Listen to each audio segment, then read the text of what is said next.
This is our first entrepreneurship event.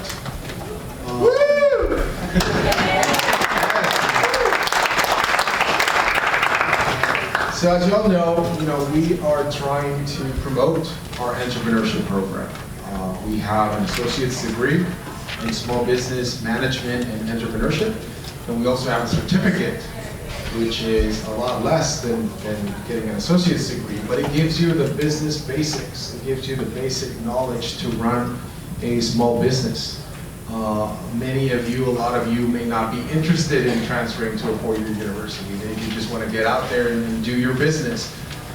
This would be a good certificate for you. If you don't know what you want to do, you're still debating what you want to do, you can get the associate's degree, which will also help you transfer into a four-year university. But it's a different type of associate's degree in that we concentrate our teaching more into what small businesses go through rather than the big, Fortune 500s like Qualcomm and Apple and Microsoft and all those. So we want to teach you how to run a small business.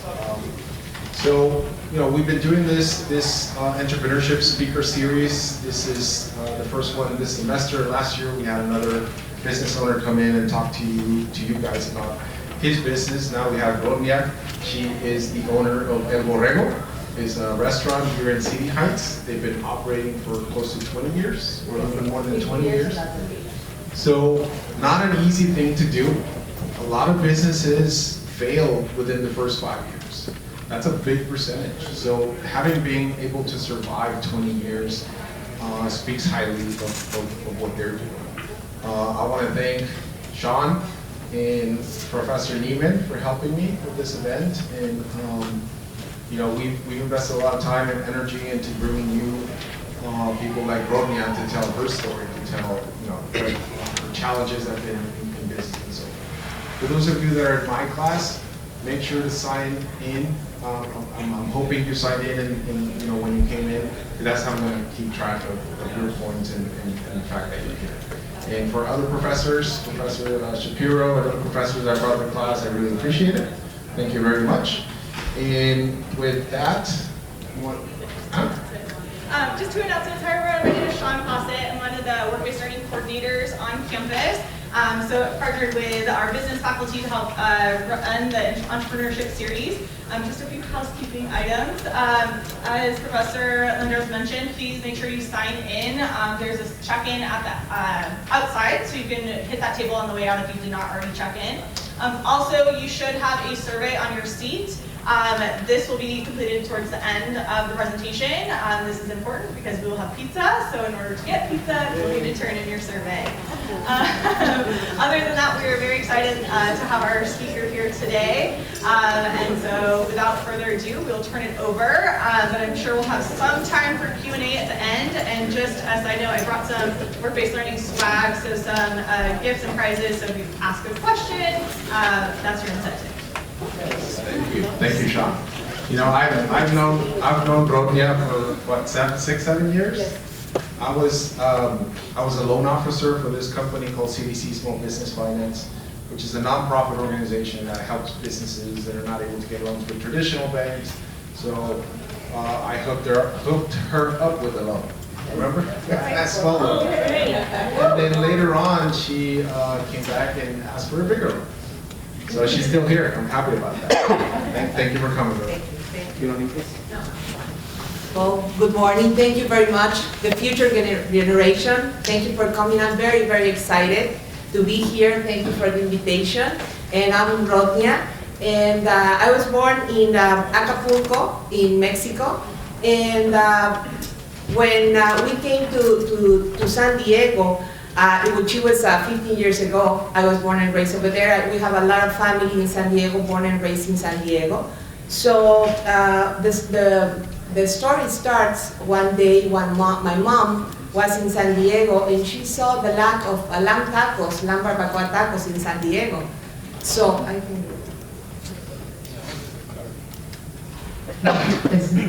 So my mom said I went to a university, to college in Monterrey, in Mexico, And I had a degree in international studies. And while we were here in San Diego, after I finished the university, my mom said, you know what, Rodnia, there are no lamb tacos in San Diego. I think that could be a business. And I was like, Mom, really? I had a degree and you want me to sell lamb tacos? And she was like, yes, you can do it. That's going to be a business for you and for your brother. We can do this. So long story short, I was working in a Frontera newspaper in Tijuana when it started. And from there, we said, okay, let's do it. So long story short, we flew to Mexico City because I had an idea about lamb tacos. And it's a funny story because I was with one of my uncles that lives in Mexico City. I was in a field trip and when I was in university, so I went to Mexico City and I had a hangover. And then I called my uncle, which is a lawyer, and he's a foodie. So I said, look, Uncle, I have a hangover and I'm not able to go out. No, I'm going to take you to the best lamb tacos in Mexico City. Come on, let's go. So I remember trying the lamb tacos. They were in a blue tortilla. That was 30 years ago. And I was eating the tacos and they were so good, for my hangover. And that I had the idea of those good lamb tacos in Mexico City. So when we were here, I said to my mom, are we going to do this business? We have to go all the way to Mexico City and to learn exactly how to make a difference between the animal, which is a goat or a lamb. Whatever we're going to do, we have to do it the right way. So we went to Mexico City. Of course, we got with my uncle, the one that took me to the lamb tacos in Mexico City many years ago. And yes. So we learned how to make barbacoa since the morning. We were having breakfast barbacoa, we were having lunch barbacoa, and then we were having dinner barbacoa. We went to the fanciest tablecloth lamb barbacoa restaurant in Mexico City to the taco stand on the corner. So it was 4 days learning how to do it, trying to have the recipe, the right one. And then when we came back home, we were at home and we invite all the family. Like everybody gets the family together on the weekends. So we got all the family and started trying and we said, okay, this is the right flavor. No, it's too good, add a little more salt, cook it a little bit more. But to understand the lamb barbacoa process, when you do something like this, it's because you're having a celebration, it's going to be a wedding, it's going to be a big event that you're going to be together. You involve all the family, it's on a pit, usually it's on a pit. So you put all the maguey leaves, which is the century plant, and then you put the lamb on the bottom, the softer parts on top, and then you close it, and it's a process that takes 8 to 10 hours, or you leave it the whole night. So you involve all the family, somebody's making the tortillas the next day, somebody's making the salsa, everybody got together at the pit, they open and they start eating. So it's a big process and it's something very special when you're going to eat this kind of food. So when we got here, we started trying. 3 months later, we thought that we had the exact recipe, and then we started on the 10th. So I don't know, it's coming later on. We said, you know what, let's do our farmer's market. So we put a tent, we put 3 tables, garden tables, and some chairs. And we started selling barbacoa. We did it the way that it's in Mexico. So it was weekends, and it was only from 8 in the morning till 2 p.m. I still have my job on the newspaper, but it was to see if it worked. So we got the tent, we put the tables, we opened at 8 in the morning, that's how it started. La barbacoa tacos, and we had the kitchen on the corner, so we bring the pots out there. Long story short, the first day, Saturday, we sold 3 tacos, $3.75. 3 months later, we were consuming 600 pounds. It was crazy. The people were coming from Los Angeles, they were coming with pots and saying, you know what, I need 5 pounds of lamb, we're going to have all the family together, I need 20 broths, And we designed the menu in a way that transport you to Mexico. So instead of putting 1 pound of meat, we did it like half a kilo, which is the equal. Instead of putting 1 kilo, we put 2 pounds.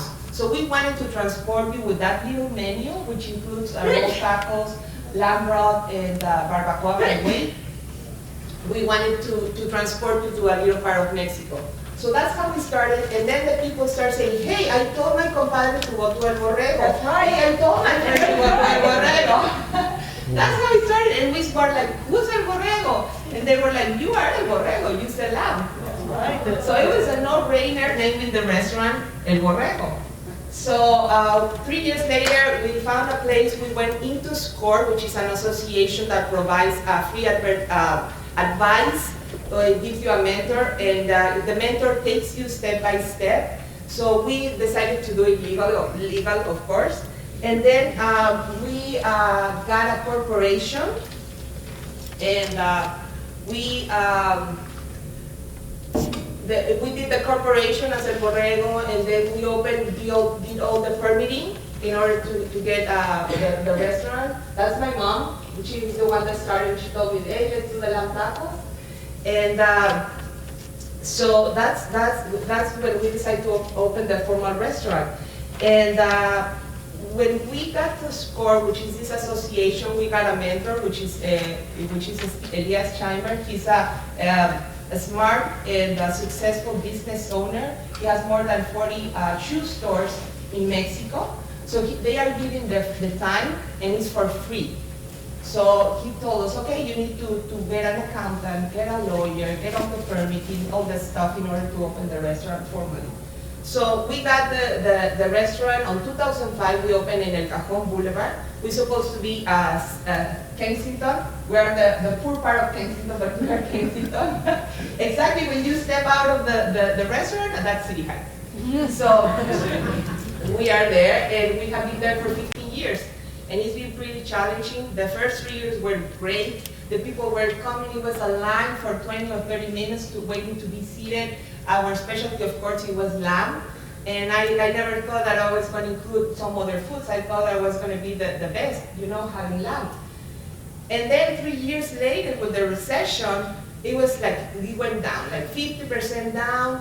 And we were struggling, and instead of the people asking for 2 pounds, give me double broth, give me big double drinks, they were asking for 2 tacos and complimentary water. So we were like, oh my God, what do we do? And then at the beginning, the people were coming with the families, and they were saying, hey, my son doesn't like the lamb, my wife doesn't like the lamb, we have something else. We were like, no, but we had the luxury, we can afford the luxury to let them go because we were so packed. After that, with the recession, they were like, what do you want? I can make a burrito for you. What do you want? So we have to open the market. We have to be open in order to put more enchiladas. We have the cochinita pibil, which is a dish from south of Mexico, from Yucatan. We add enchiladas, we add sopes, we have many other stuff. Right now we are starting to expand more the menu more towards the vegetarian and the vegan. So you don't have to be a lamb lover in order to go to El Borrego. We have a lot of vegetarian and vegan options. So long story short, we were there. It was very great. The recession, we were really struggled. And after that, the neighborhoods started changing. We got involved with the community. We used to have Pearson Ford next to us. Then it came the YMCA 4 years ago, and the neighborhood started changing. It was, I remember that I used to go out and forgot to take the trash out. It was 10 p.m. and it was very scary. Right now I don't have any problem. Nicer people is coming to the neighborhood. The Hoover High School, which we have next door, is coming. It's changing. It's getting beautiful. So there is an experience and there is a transition on the community, and we're being part of that. And we are so grateful with the community. They are very nice, the neighborhood, everybody's very nice. So when we started, after the recession, it was very hard. We opened the more things on the menu, more items. And then the people started coming back. Right now, 4 years ago, since the YMCA came to the neighborhood, start changing, and that's when my mom said again, you know what? I think we have to get to the next level. And the people start renting the restaurant after hours for private events. They were asking me, hey, I have a shower, can I do it at your restaurant when you close? It's for 20 people, for 50 people. And we said, you know what? Maybe we can go over there. We can do business. And I started checking. Every time that we did something different, we made our homework. So we go out there, we talk to the neighborhood, the neighbors, and see what they want, what they were asking, what is missing in the community. And that's when we said, the people is renting the restaurant. I think there's a good time in order to do something on the back of the restaurant. We have 2,000 square feet that we are turning into a kind of a beer garden / venue. So that's when I met Eddie. I didn't thought about loans because everything was very healthy on the financials. But in order to grow, you have to have a credit history. So that's when we start asking for a loan and getting the business bigger. So long story short, I made my homework and I see that there are a lot of non-profit organizations in El Cajon Boulevard. So they realize their meetings they have like memberships in other places in order for them to have their meetings. So I said, you know what, maybe we can do something here on the back of the restaurant. They start coming, and our capacity is 35, 40 people. But on the back of the restaurant, we're gonna be able to feed from 80 to 100 people. Oh. Yeah, so we start making these changes. We submit plans to the city, and then we got the permit. We are under construction right now, and hopefully we're supposed to be ready since August of the last year, but that's how it takes in construction. So yes, we're turning the back of the restaurant into this venue, and we are really excited because the people wants to start booking for baptisms, for anniversaries, for weddings, quinceañeras, cooking classes, you name it. So it's been a very rough road. It hasn't been easy, but what we see on the people when they are eating, when they are enjoying the food, that's what really, we are really thankful for that. That we can bring, we always said that we wanted to bring a little piece of Mexico in San Diego, and I think we did it. And right now with the restaurant, it's been many challenges, like we partnership with Grubhub and other delivery companies, but it didn't work for us in this case. And because they want a percentage of your business, and in our case it didn't work. But some other restaurants, they are very happy. In this case, the people comes to the restaurant, they enjoy the trip to go there, and to the flavors, the music, the aromas from the food. We are learning them how to eat the lamb. At the beginning, some people come and they were asking for ketchup for the tacos. I said, no, this is not the way to eat it. You have to put some cilantro, onion, lamb, and then add the salsa. And we were changing some stuff because the lamb, usually you eat it with a special salsa that is called salsa borracha. Do you know what is borracha? It's spicy. It's not spicy, but has cheese and enhances the flavor of the lamb. But we have to take it out of the menu because you have to find the middle point that everybody's going to accept. Like, they come to the restaurant and they say, they're spicy, the salsas. And I say, well, for me, it's okay. When they try it, oh my God, this is super hot. This is super hot, this is too much. So we have to find a middle point. So you put it to the side? Do you serve it on the side? Yes, we put everything on the side, so it's up to you if you want to add cilantro, onion, or whatever you want to add. So yeah, that's a little bit of our story. And we also started giving cooking classes, and then we have appearances on NBC, ABC, KUSI, Telemundo, Channel 8. We have a great TV ad right now that it's been already 6 years. That it started on New York, and then Arizona. Right now it's in California, and that is because of SCORE, one of these associations and organizations that are helping people for free.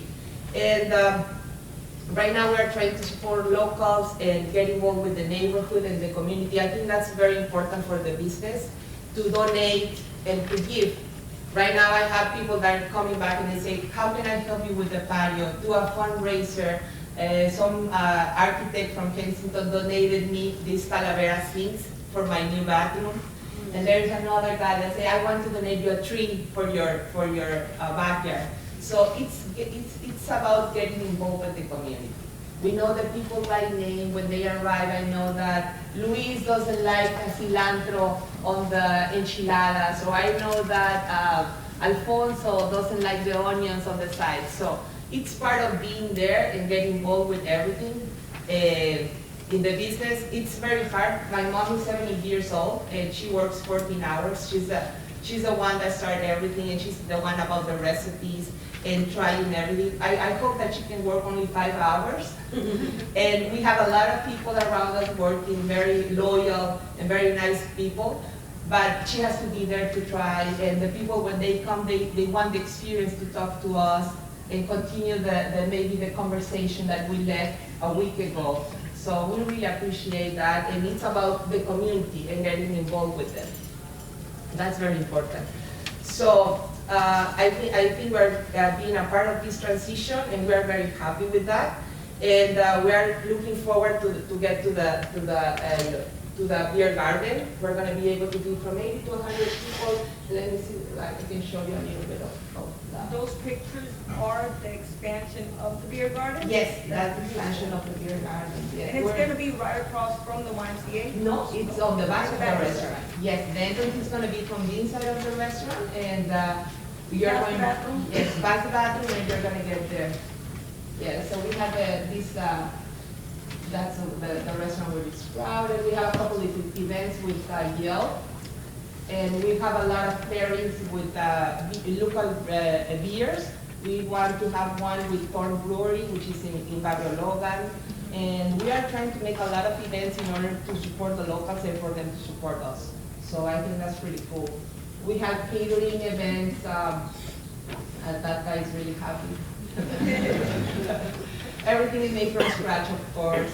And we celebrate the traditions, the Dia de los Muertos. The last year we did a procession from our restaurant to 2 blocks away with the mariachi and everything. The kids did the candy skulls, the decorations, so that was pretty cool. And I want to get to the images, so that's my mom. You look happy. Yeah, she's happy. And my mom is very funny because she worked for an airline for 30 years. Oh, Right there. Yeah, so we have the part over there, and we're going to fit, able to fit from 80 to 100 people. I want to have technology on the back with the speakers and projectors in order for them to have their meetings. Maybe they want to have a meeting or a class with the East Coast or wherever they are. So that's the idea. Yes. I would recommend that you also get with the tourism board of San Diego so that when they come in with tours, Yeah. your destination would be a place where they bring them to come and have lunch. Thank you very much. Thank you. Yes, I think we're becoming more like a destination place too. And in fact, a lot of NFL players have been eating at the restaurant. It's very funny because I was sitting down and then I see this guy with this huge hair coming with the kids and everything, and they were eating, they were so happy. And suddenly he left a huge tip. And I didn't know who it was. So when he left the tip, I was like, who's this? So I took a picture and I sent it to my brother, and my brother was like, what? Troy Polamalu is there? What? Oh my God! It has the hair like that. And I said, no, it's just a ponytail. Oh my God, it's Troy Polamalu. So yeah, we have a couple of art actors too, but it's becoming more a destination place, and they really like it. So just to, in the long road, we have more people helping, like SBDC, CDC, Acción, who was there for us, and an organization that give you a hand and help you to succeed. And on a personal side, I think we are passing traditions, we are generating jobs in the community, which is very important. And the biggest satisfaction and achievement as a family is that to see those kids back 20 years ago in the driveway, they were little kids, or some of the moms were pregnant. Right now, those kids are coming back to the restaurant, and they come with their families, and they told me, I know how to eat lamb tacos because because I started with you. And I think that that's pretty cool. And, or one of the customers that they are sitting down and they haven't been able to get back to Mexico, they are eating and they are like, oh my God. It seems like I'm in my grandma's backyard on a Sunday with all my family. Thank you very much.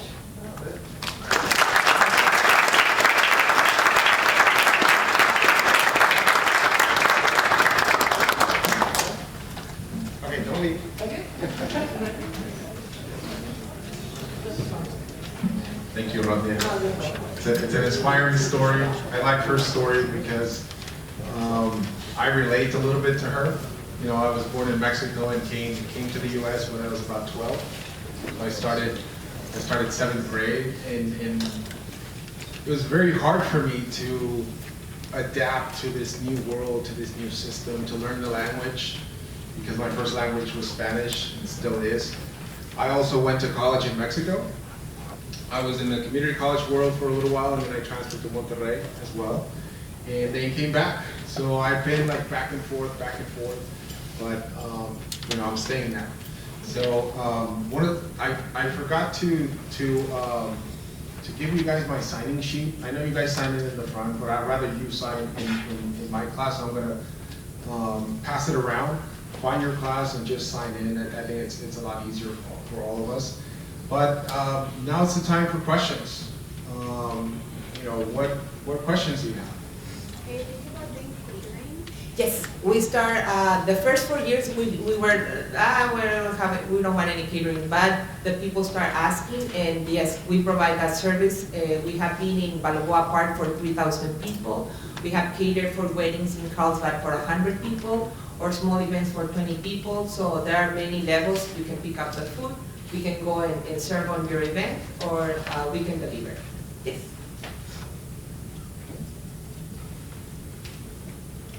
What are your future expansion ideas besides the patio? Do you think about maybe bringing in more restaurants? What do you think about your future family generation as far as your business aspect? We would love to reproduce the same model that we have right now, and be in other places with the Borrego restaurant. Yes. Have you ever thought of franchising? Yes, Something like that? we have thought about that. So we have to standardize everything, write everything on the books. It's a long process, but yes, we have thought about that. Can you explain to the group, like, your thought process when you decided to grow? Like, what were some of the things that you worried about? I mean, what really made you take the decision on? Well, what worries me the most is that there's a lot of time that you have to get involved, and you have to be more over there, and I'm concerned about the customers, and when I'm there, I'm looking at the tables and somebody drops the fork and somebody misses the salsa and all that stuff. So my concern is to have the group, you have to get along with the team of people that are going to respond the same as you. So I'm worried about having a loyal team on the restaurant, responsible, that understands what they need, because some people order the food and I know what they want. So I don't know what I want, what should I get for breakfast? I said, you look like a burrito. Burrito, that's what you want. No, but that's the funny part. The thing is that to understand what the customer needs and to help them in order to get there. So that's my concern, to have a team that is loyal and help me to grow. So my face could be everywhere with my mom. Sure. One of the things that I always tell my students in class is you have to take baby steps. You can't just open a business and then grow to be a Facebook overnight. Yes, it happens. There's a lot of stories out there where people just become billionaires within a couple of years. That's usually 0.00001% of businesses out there. It doesn't happen like that. So there's a lot of thought process that goes. You first have to prove the concept, be in it for a couple of years, then sort of start thinking about, okay, what can we do next? Do we want to open a second restaurant? Do we want to franchise? Do we want to become bigger, like in your case? Start offering catering, start offering events, things like that. You have a question? I was gonna ask you, what are your challenges? Because you know you have ups and downs, and how do you handle your challenge? Well, it's been a lot of challenges. Right now, what I can put like an example is the city, dealing with the city and all these huge fees that they charge. So it's instead of just sitting down, oh my God, the cities, no, go there. You have to go there, you have to be everywhere and talk to everybody, share your story and say, you know what, I need help. City, what can you do for me? I'm really struggling, I'm working 14 hours over there, please help me with this. So the people you have to get connected with the people. That's very important. So tell them what you need and see how can they help you. So those are my challenges, and you have to be there everywhere. Look for, knock on doors over here, knock on door over there, you have to knock doors. The squeaky wheel gets the grease. Number two. How do you advertise your restaurant, and what do you do in like the marketing world to like catch people's eyes in your restaurant? The best that works for us is mouth-to-mouth recommendation. That's the best advertising. But we are on Facebook, we are on Instagram, and I have a small company that is managing everything. So, but the mouth-to-mouth recommendation, if you come to the restaurant and have the feeling and see what senses wait inside of you, and you go over there and you trust me, that's the best advertising that I have. That's the best I can do. How difficult was it, and what's the process like to get all like the permits and legalities and stuff?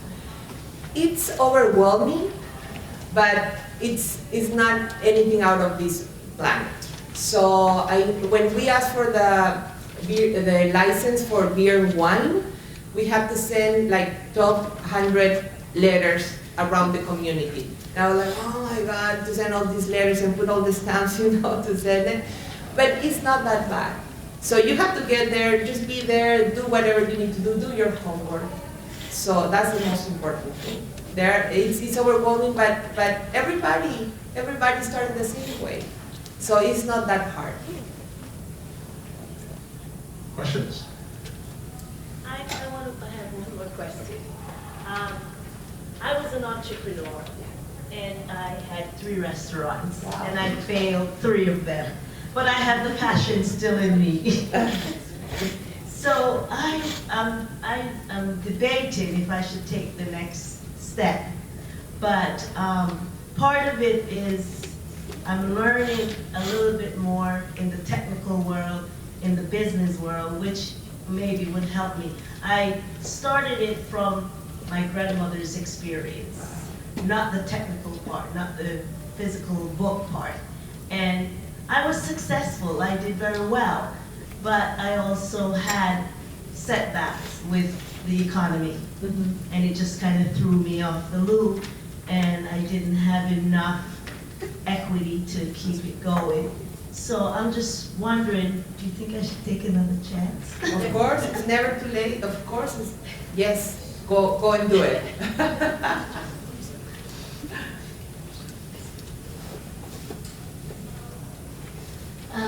As far as the licenses, is it really hard to like get them, and is it pretty expensive?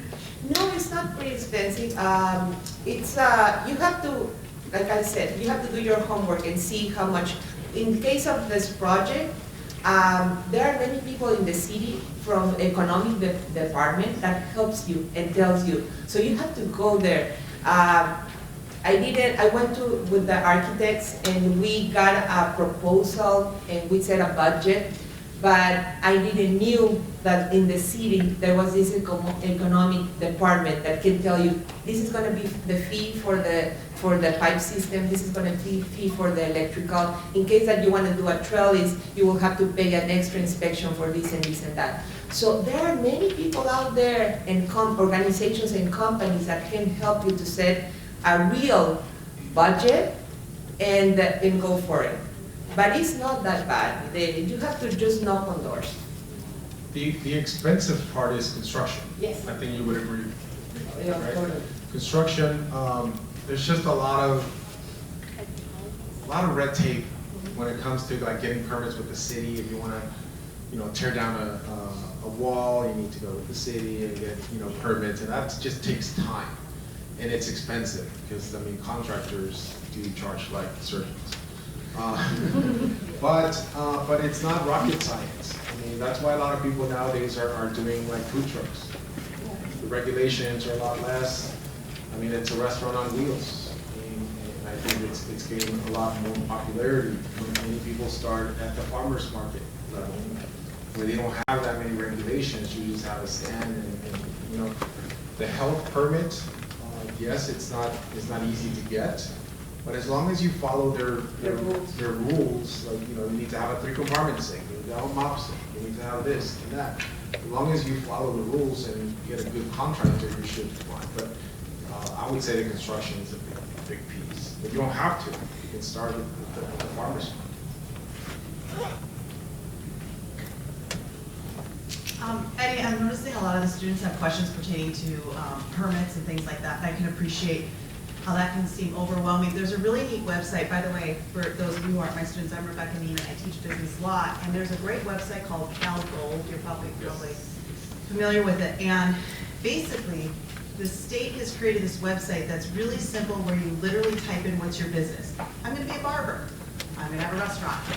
And it will then pick up and pull up for you a list of all the potential permits, license you need. So if you're not an attorney, which most folks aren't, it is a great one-stop shop, so you don't feel quite as overwhelmed. But that's just a resource, and I'm noticing that I'm trying to question. Yeah. It's Cal, C-A-L-G-O-L-D. If you Google that, CalGold, the website link should be there. If not, see me afterwards. But it's a great state government resource that's free. Yes, and I think it's a good segue too.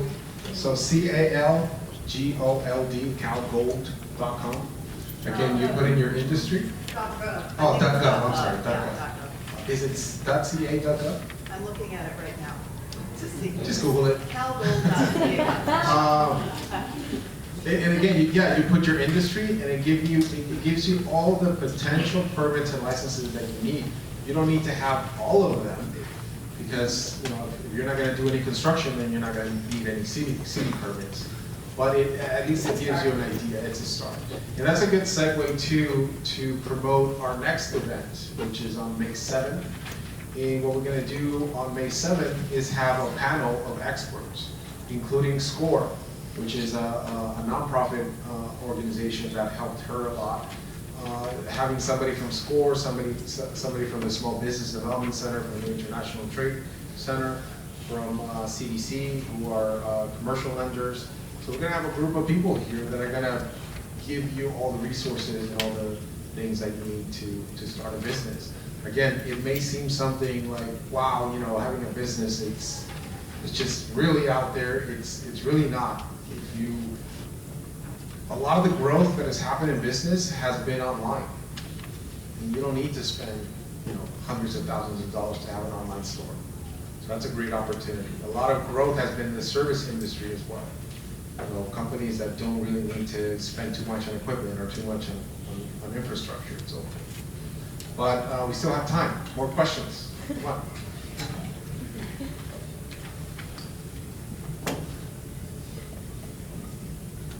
I know early on you said that you didn't want to get into things like catering. Was that because you didn't want to be like the catering business, or is there fees, a downside to that? Because we were so busy that we wanted to get real attention. We had the lines 30, 40 minutes. So it was like, oh my God, it's too much, it's too much. But later on, it's a great business. So. Wait, and one more quick question. You said Grandpa wanted a stake in your company? Yes, they usually charge you 70% of the sale. So yeah, that's what they take, or 25, but they're between 17 and 25. We were lucky to have the 17, but some people got 30% with Uber, so that's what they take away from the restaurant. So you have to think about that. So don't order food to go to the restaurant. So you began your business with the specialty of the lamb taco. Yes. Do you feel that it was easier or harder to launch a business with a specific specialty item? And how do you feel your success would be different if you were to open with like a variety of meats versus really singling on one specialty product? At that time, 20 years ago, there were no lamb tacos.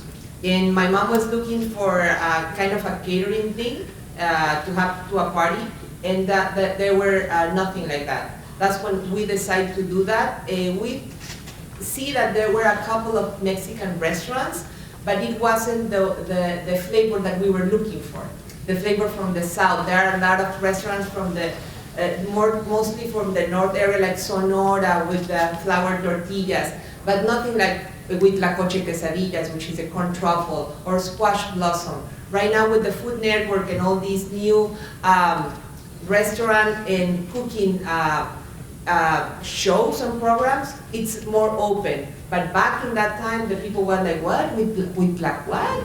With La Coche, that's the famous from the corn, has a lot of properties, iron, blah, blah, blah. So yeah, it was easy because it wasn't a lot of competition on the market.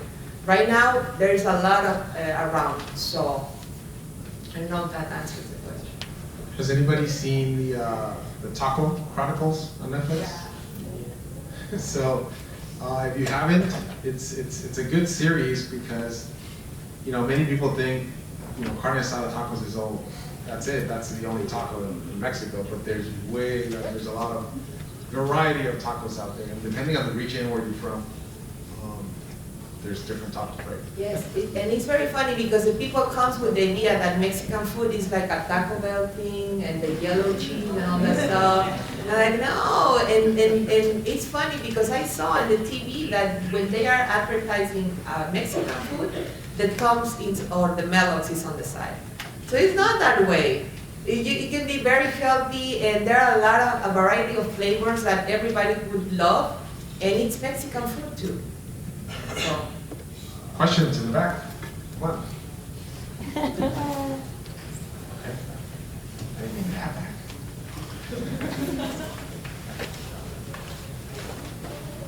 If I was to go to El Borrego today, yes, or tomorrow, what would you recommend me on the item menu? Okay, I would recommend the lamb special, which is a plate that has one lamb taco, marble taco, one quesadilla with rajas, cactus salad, which is very healthy, has a lot of fiber, and rice on the side.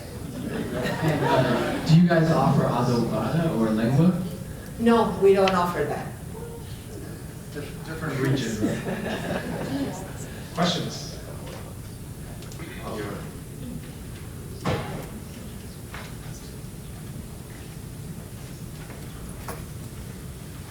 So I understand that your restaurant is going under construction right now. Yes. And I was wondering, once it's done, I know you have people planning weddings and trying to book events with you. I was wondering on the spacing, would you have live performances or like a live band or dancers or anything in the future as well, and set up a stage, or would you have a regular dance floor? We have neighbors on the back, so we have to consider that too. And also, when we have the beer and wine license, it depends. You cannot have live music, so we will have to deal with that too. And I'm planning to have. We are open to the idea that it's going to be more a place where the community is going to hang out.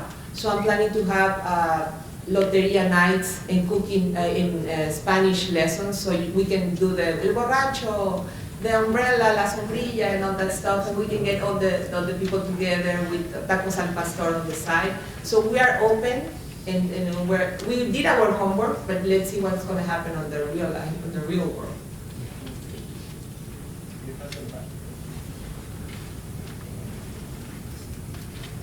One ad in San Diego, I think you said El Cajon Boulevard? Yes, in El Cajon Boulevard between 43rd and Van Dyke, next to the new YMCA. Oh, that's in East San Diego? It's San Diego. Or City Heights? It's City Heights, where Kensington, and then you step and then City Heights. It's City Heights, Yeah, yes. I'm from East San Diego. El Cajon Boulevard, yes. Yeah, I know the area. All right, I'm gonna check it out. Sure. Have a very nice. What's the cross street? We had U-Haul Center, No, the cross street. It's El Cajon and 43rd and Bandai. 43rd. 43rd and Bandai, yes. Just another question. Questions? So what is your seating? Right now, it's 40 people. 40 people, yes. And with the When is your busy time? in lunch between 10 in the morning till 2. And then do you close and open again? And no, we open at, that's a good question. We used to open till 8 o'clock, but it's funny because in that corner, after 6, it's dead. So, but it's coming together. We have more walking traffic. So we are planning with the beer garden that it's going to increase the walking traffic, the people with the bicycles. We are planning to do a breakfast with the bicycle group, you know, so they can come and have a nice breakfast out there. So yeah, it's increasing, and we started till 8 p.m. But right now we are open till 6 o'clock. After that, we're going to change the hours. Is it pet friendly? No, right now. No. Yes. Well, we have a dog. We have a small dog, but I have heard so many stories that I it's just very. wanted, you know, some. Yes. You have a question?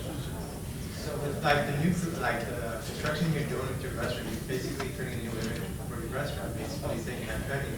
If you were to, per se, like franchising, would you have to like keep the same image as you are here? Or would you just continue as just a restaurant? The restaurant. Or could that affect it, do you think, maybe? Because people down here would assume that there's going to be like a nice little patio where you got beer and stuff like that. But if you just keep, like, say you have one in Los Angeles, it's just a restaurant, and they, like, how would that, do you think that could affect anything? Yes, we are right now focusing on the restaurant. So maybe it depends on the location. So it depends where you are, how the weather is. So maybe we can have a combination of both. Have a nice space that we can, everybody loves to be outdoors. So that would be the ideal. It depends on the location and where we're going to find it. But the menu stays the same? The menu, yes. We're going to twist with the vegan because the vegan and the vegetarian community is growing. So we are planning to have a lot of options. Did you ever think about doing that? We are planning to do al pastor. Tacos al pastor, yes. Any other questions? I saw you did the Borrego to go. It's a little different logo than the restaurant. Are you planning to also brand when you open the back patio as well for beer garden? Well, right now, depends on how it works, but there are many things that we are still trying to work it out, but not exactly. The to-go thing was with the YMCA, because they were asking and they were coming, so we wanted to do that, to let you know that it's fast. So you just can call and pick it up. That was the idea of the to-go. Any other questions? So with your business, you're going into like the beer garden and stuff like that. Where's your curiosity and interest in making your own beer? It's not our own beer. It's But do you ever think about that? Have you and your husband discussed maybe, hey, maybe we can brew our own flavor? I mean, is it a thought? Has it been a thought? That's a big Well, dream, maybe, honey. yeah. Yeah, that's a lot. And I know that there's restaurants that have done that where they do food and, you know, tapas and stuff like that. And they'll do local beers, but then they'll introduce their own beer as well. Yeah, why not? We had this expert on beers that came to the restaurant, and he was very interested in do something together to pair with our food. Right. So maybe we will go there too. So that, yeah, she could have a brewery that does her beer and send it to her. Why not? I have another question. Did you have any trouble finding like the ingredients? Because back in 1991 when we got here, we were trying to make ponche, but there was like no ingredients. It's kind of hard to like find a lot of that stuff. Did you have any trouble finding it? Not at all. There are a lot of maguey leaves, and if you go to, I had my machete on the farm, and I was cutting on. No. But the lamb is pretty easy to get it, and the maguey leaves, we have a lot of plants here. If you go to Old Town, there are a lot of plants like that. Of course, I didn't get it from Old Town. But you wrap the meat like that, and that's in a little bit of salt. That's the with la coche and the flor de calabaza, it's getting easier, but we had that many years later. Yeah, but it was hard. It was hard to get a lot of ingredients. There's a saying in Spanish called zapatero tus zapatos. I don't know how to translate it, but it's, if you're good at something, stay with that. Yes. Don't go into other areas. I know, brewing your own beer, it's a good idea, but that would mean a totally different business for you, a totally different branch, and it's just stick with what you know, and then once you, again, baby steps. If that works, then sort of go on into doing that stuff. I just had a question actually about your venue, because it looks so beautiful. I'm just wondering, like, how much of your budget in the beginning or like kind of in the middle was like what fraction was put towards that? Like the one picture of like the hallway with the beams above and the plants. I mean, it's absolutely beautiful. It's like sometimes I consider looking for a venue eventually one day, and it's like there are things that has to have like bathrooms or certain sinks and stuff. So like, how is that for you finding a specifically right place for you and what you needed to do, and how did you like build it up like that with like a tight budget? Well, we got the loans, and when we decided to go for an architect, we were looking for one of the best. So we find OBR Architecture in the North Park. So we just immediately clicked with the guys, and they got our ideas. We interviewed 3 different architects, and when I showed them the place and what we wanted, that's going to be the secret garden of the restaurant, he immediately got it. He said, yes, we can do this and blah, blah, blah. So we designed the whole space. We wanted to not to have anything in the middle in order to transform in case that we have a wedding or something different, or maybe two different events at the same time. So they work with us, and about the budget, we are right now up, and we are struggling a lot. So I went to the city and I said, what do I need in order to get the occupancy permit and start producing? Because that project has been there for 4 years already. So right now we're in this stage, we are bleeding, and I think we're going to open in 1 more month.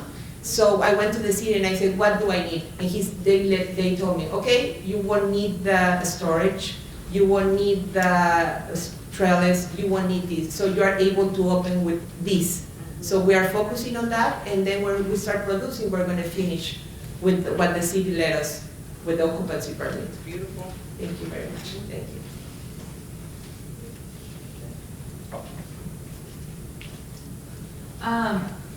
You said interviewing, and it clicked something in my head. How do you interview employees? Like, how do you get people to work for you? And what do you do that keeps them motivated to show up to work and not call out like 2 minutes before their shift? Well, it's very different. That's a great question. I tried to, at the beginning I thought that it was going to work to have these ladies that know how to prepare food and everything. But right now we had a lot of students, 18-year-old, and they have a lot of energy, they are willing to learn, and we treat them as a family.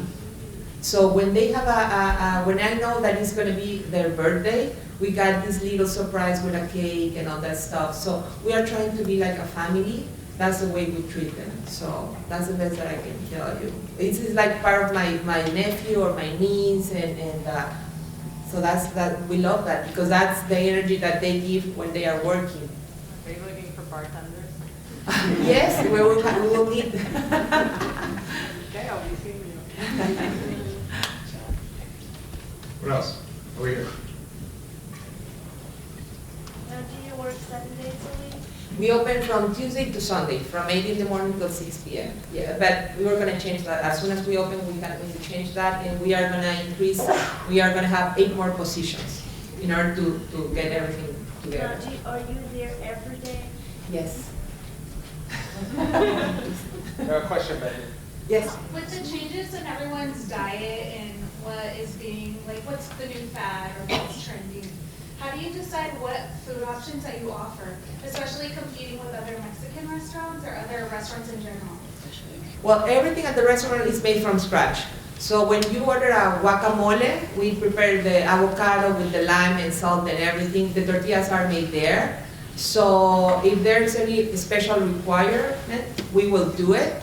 There are a lot of people gluten and all that stuff. And there was this lady that asked me to make the tortillas on the side. So we are trying, we're very friendly about that. And to listen what you as a customer needs and wants and allergies that you have. So we are open to that too. And everything is made from scratch and fresh. I eat there, so.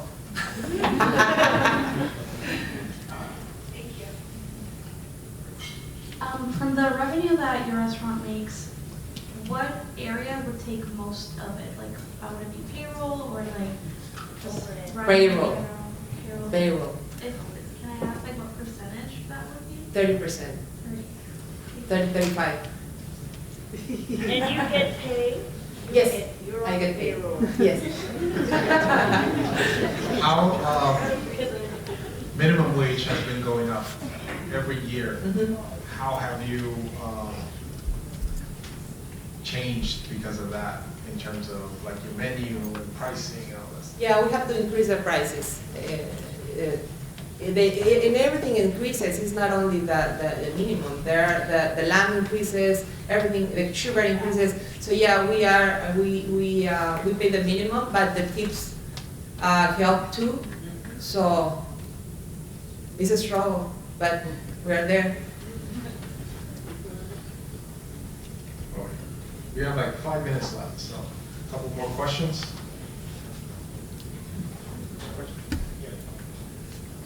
So obviously there was a justified reason for you to expand like your patio. Yeah. So what's your future plan, like what you're gonna do? Like at what point is that project gonna be paid for? Like what are you doing to prepare for it? Or do you have like a date or time frame in mind, like when that is gonna get paid for? Yeah, we're hoping that it's going to be 3 years according to the plans and the business plan that we have. And yeah, just to get the word out there and tell them that we are open for the events. Hopefully we're going to be packed, and I'm going to be able to say, if you want to get married 1 year, oh my God, I'm sorry, we are booked. You have to wait until next year. Yeah, we're working very, very hard on that and putting the word out there, and we're hopefully that we're going to get it back in 3 years. Excuse me, how much does it cost to start a business like yours from scratch? The minimum. Well, when we got that location where Borrego is right now, it was like half of a restaurant. So it was a restaurant, and we need to change a couple of things that right now in this, it's very complex, but we got a hood, we have a grease trap, and we thought that all those things were gonna save us money. So when we started the restaurant, we spent around $60,000 in order to start and all the permitting. Right now, that's 15 years ago. Right now, it's like skyrocketing. All right, guys, I think that is it. We want to give a round of applause.